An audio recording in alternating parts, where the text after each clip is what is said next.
Yo guys, this is Movernia on the move on the beautiful white clouds, blue sky. I'm here in Markham, Ontario, very close to the Honda Canada headquarters. Just pick up this 2024 Honda Prologue, which is a brand new, all new EV electronic vehicle and it's SUV. As you can see, it's in black.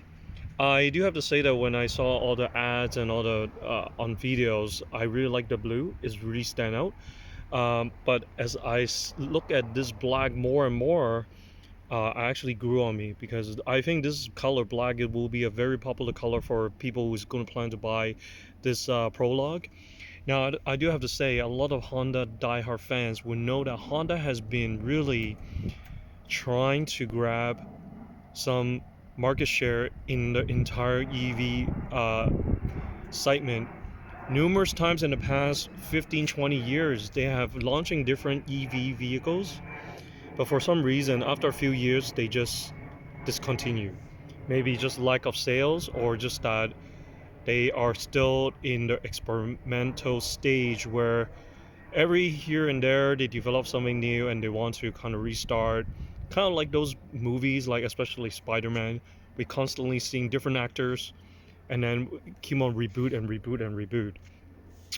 But I do have to say, I do hope Honda is really putting this Prologue to stay and continue to build their EV lineup, because more and more people are in the EV demand, and also you have so many Honda customers, loyal customers and supporters, that you really need to stay focused and be uh, on point with providing a solid EV alternatives for your customers.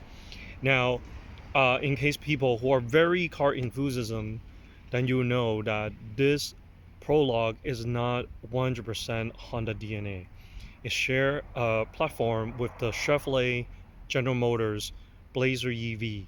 So they share a lot of components, especially on the battery pack and also the design on the battery part.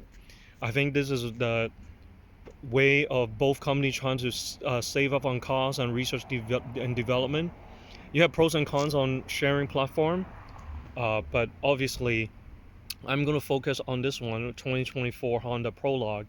As you can see, it is a SUV, and you can see in the front like this, it really have the DNA design of other Honda DNAs. Now we do have a green plate, and the green vehicle means I can use the HOV lane even if I'm driving by myself. Because HOV lane for gas engine cars, you have to have two plus passengers. As you can see, there's fog light in the front. It is a very nice grille here with the LED lights retaking it. I will say this, overall this car is easy on the eyes, but does this stand out? Not really. But I mean, it doesn't really look like any other SUVs. However, I do like the 21-inch rims. Kind of like it reminds me of the logo of the Michelin, but it has something different about this Honda rim, right? And now, as you can see, this is where the charging is. So some charging are usually on the back, but for this one, the design is putting in the front, and it comes with different charging style outlet depending on what charger that you have. Now, I do have to emphasize, this is a very good EV with good mileage. A full charge will give you about 450 kilometers, which is a really good mileage for this EV. I mean, it's to the point that even for a whole week, I don't really have to charge it. And this is at the back. Prologue, Touring, E all-wheel drive, as you can see, and this is the Honda logo at the back. Now, it does reminds me a bit of the Land Rover Evoque in terms of the way it's landed on the back of the slope, and also on the silver, kind of like the plastic bumper at the bottom to give it like a really rugged looking for SUV. But it kind of really reminds me of the Land Rover Evoque, and that's not a bad thing at all. So overall, it's very spacious. This SUV, uh, with the battery pack and everything, it pumps about 288 horsepower of EV power and about 300 plus a pounds-feet of torque. So it is decent.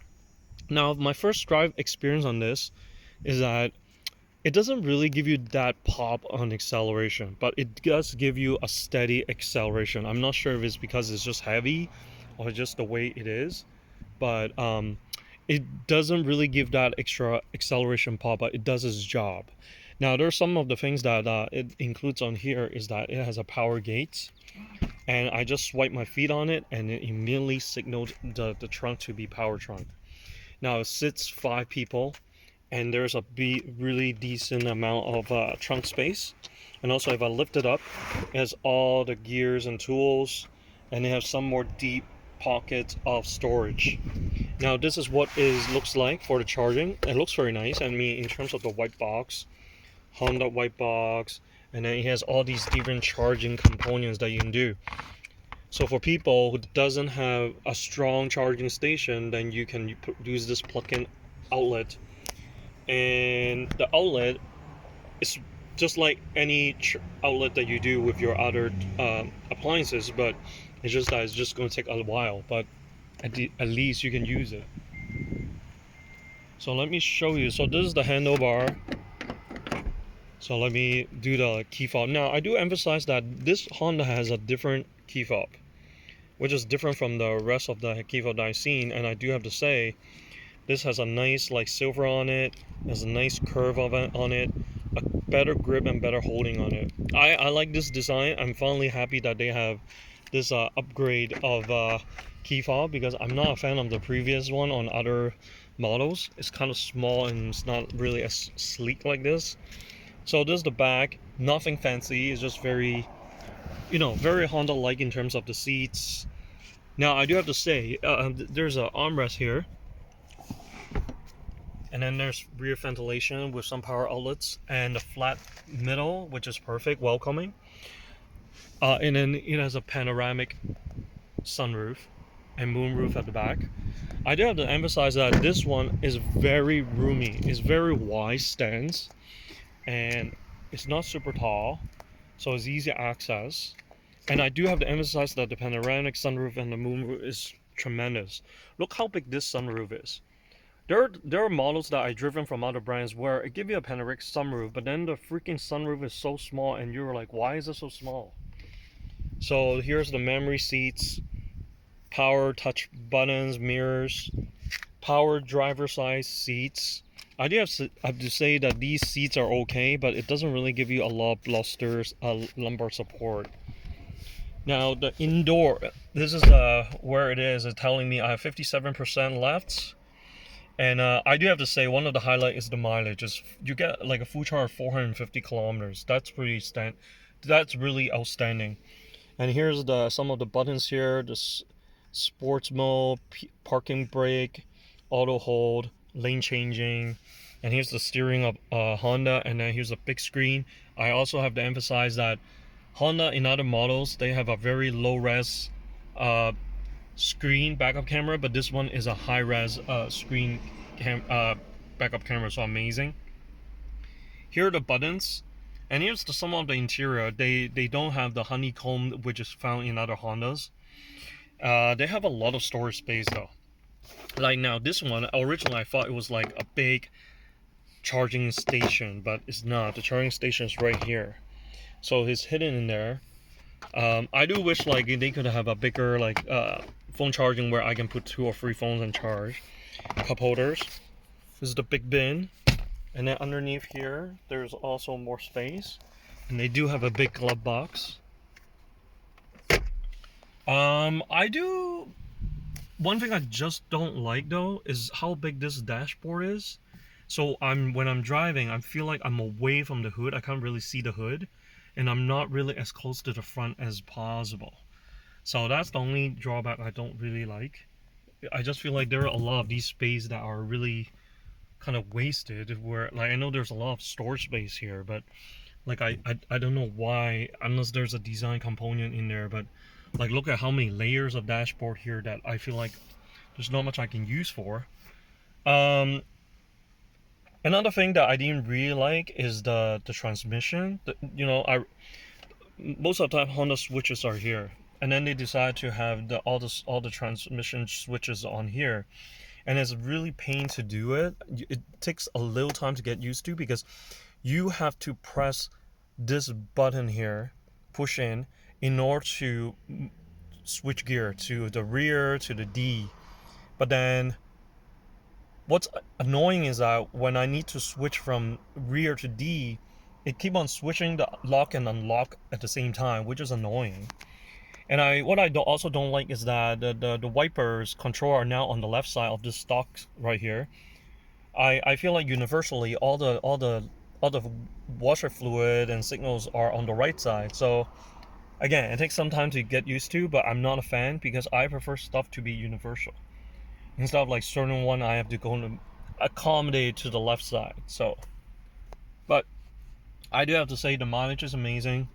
Let me turn on the power switch so that you can see what the screen looks like. So this is the screen. You have the time, the temperature, the power charge, the channel, the gear, how much mileage you have, and also the mileage. And here's the screen. They have all. Now I do have to also say I do like the infotainment system on this one, especially when I'm listening to Sirius FM. They basically has a. If I channeled it, it allows you to see all the logos, so you can swipe like this, or you can just type in the channel, which I like.